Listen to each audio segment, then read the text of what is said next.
First thing, monsters, not NPCs, have randomly determined actions. That's that D6 chart that you see with pretty much every actual monster in the game. Be thinking ahead to what you might want the monster to do or what unique features you want it to have.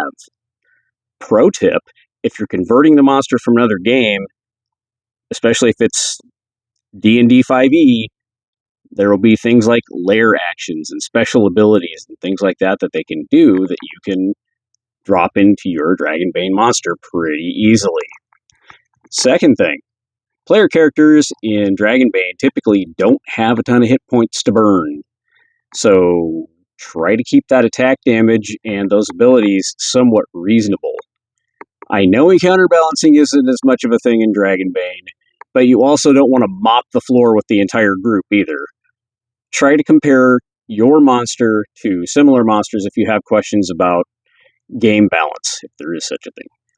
Third thing, monsters in Dragonbane hit their targets automatically. PCs that don't evade, parry, take cover, or run away fast enough go splat pretty easily. Yes, there are death rolls for PCs, but don't rely on them getting 3 successes before they get 3 failures.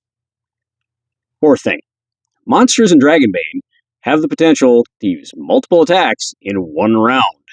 That's that ferocity number.